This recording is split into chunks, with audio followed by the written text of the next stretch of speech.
All right, guys, I'm going to go over a detailed video of a new feature on the OnForm app that measures the biometrics and the kinematic sequence of a golf swing.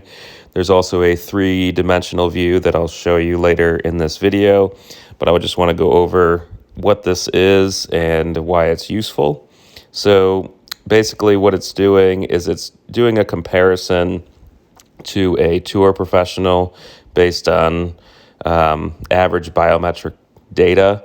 So there's a standard deviation. So not all tour players are moving the exact same. Some turn more, some turn less. And it's just giving you a range of where they are and how it affects like the efficiency of a golf swing. So at the bottom of the screen, you're going to see some different metrics. So torso turn, pelvis turn, X factor, pelvis lift, pelvis thrust, torso lift, torso thrust, torso forward bend, torso side bend, and your tempo. So when each of these numbers lights up, it's at a certain position of the swing. So at setup, everything will get lit up, and you'll see green, you'll see red, and you'll see like an orangish color.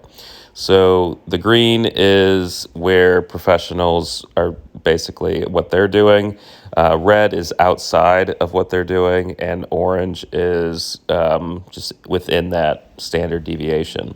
So it's showing like initially here, if I select the tempo, it's explaining what it's measuring. So it's saying that it's measuring the ratio of the backswing to the downswing. So that tempo, how that's happening is within this range of 2.28 to 1 versus 3.48 to 1. So now most people would be a lot shorter tempo or quicker tempo, and that's why a lot of things get kind of out of balance in the swing. So I'm going to go over some of these metrics throughout my swing, tell you what I was seeing ball flight wise, and just what I was working on in the golf swing. So the majority of what I was working on in the golf swing was maintaining my posture. Maintaining your posture is really important to find the center of the club face. The majority of the reasons players hit behind or low on the face is because of a loss of posture. And sometimes a loss of posture is a symptom of other underlying things, which is why we try to break things down to the swing's simplest form, like tempo and tension, and letting the bigger muscles do most of the work and letting the club kind of follow.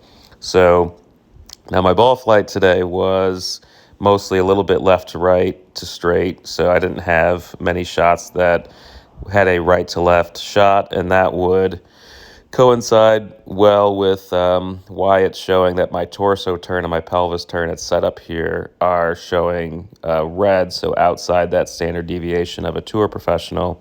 So it's basically saying that my torso, like my shoulders and everything, are aimed left of the target too much, and so is my pelvis.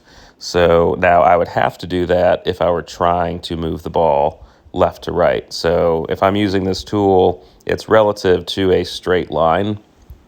So it's going to show up, not optimal numbers if I'm trying to shape the shot one way or the other. So I wasn't particularly trying to move it left to right. So it is showing me something. So if I wanted to hit it straighter, I would basically close my torso and my pelvis a little bit more to help the club face look at my target a little bit more accurately. So as I go back, you'll see the numbers at the bottom start to change. So I'm closing my body to the target, and then once I get up to a certain range at the top of my backswing, then those numbers are going to light up again. So I'm within the standard deviation or close to it of a professional at the top of the swing. Again, the reason I'm not green at that point is because I started too open relative to hitting it straight. So basically, I would have had to turn excessively going back to get into that range. So it's just showing that I'm just short of it going back. Shows me how much my pelvis is rotated. X factor is a really interesting metric in the golf swing. So it shows the separation between your upper body, the torso rotation, and hip rotation. So that's really useful to know, because in the downswing, you want to keep that separation, which we'll go into as well.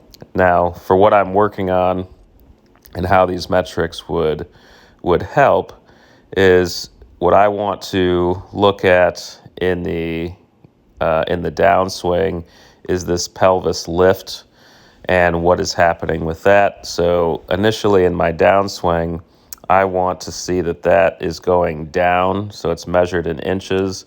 So it's close to 0 at the top, basically meaning I haven't changed my pelvis orientation in my backswing. And then in my downswing, it's initially coming down and it gets all the way to 2 inches down relative to the top of my backswing.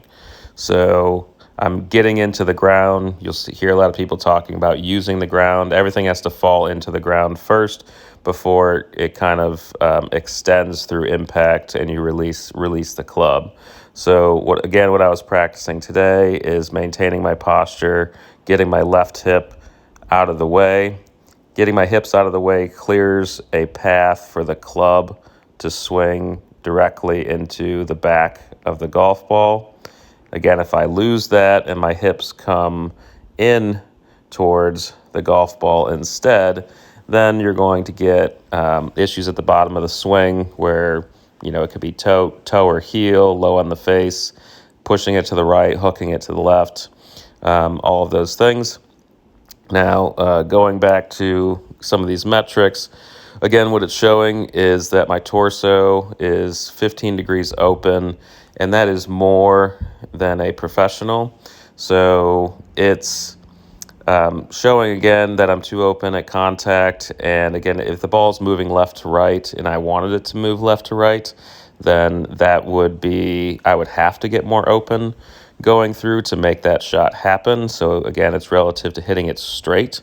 So if I were trying to hit it straight, then I am going to try to keep my back close to the target longer, so that face doesn't get turned over to the left too early. So pelvis is within that range of where you want to be. And the X factor, again, is the separation between those two. So if you can keep your back and your hips separated from each other in the downswing, that's what helps players create what we'll talk about like lag in the golf swing. If you get really tight in the downswing, everything tends to move together. So it has a small separation between those two numbers, and you can still hit the golf ball. It's just not going to go quite as far because the club isn't whipping through quite as much.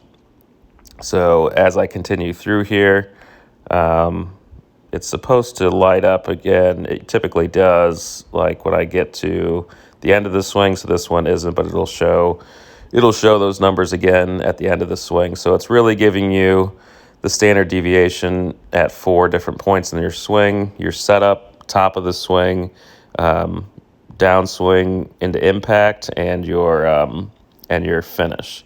So if I click on these numbers, it gives me an explanation of what it is, the range, and you can also select different metrics to bring up down here. So I don't have to have all of these down here. I can just have some of them.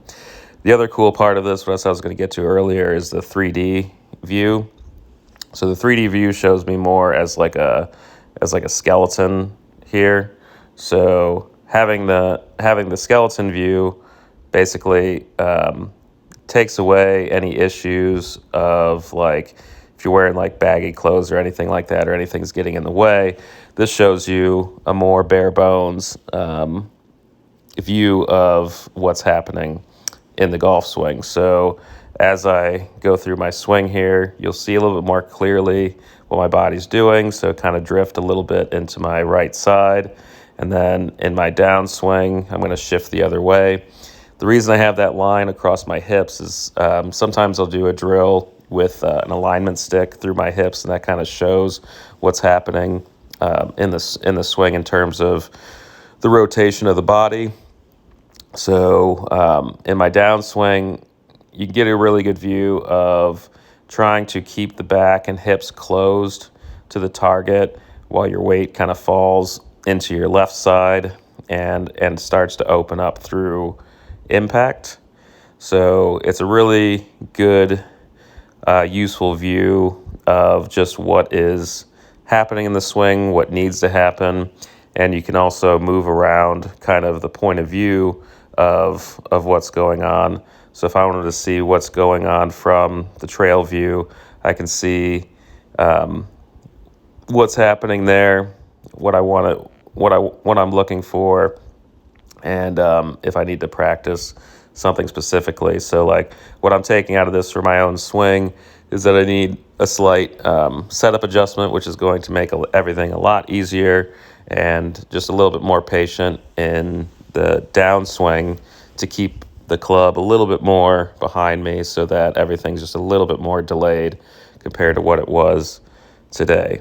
So just a really cool view of everything, and it'll just kind of help reinforce why we're working on certain things and how to work on them with the data. But you just have to know that it's relative to a straight golf shot, and when you're playing golf, you're not always trying to hit the ball straight. So it's a game that you have to adapt to, and it's important to know how to adapt. But this does help just learn how to move in a golf swing efficiently, and what tour players are doing in comparison. So we'll use this during lessons. If you have any questions, let me know. Otherwise, I'll see you soon, and we'll use this tool in our next lesson.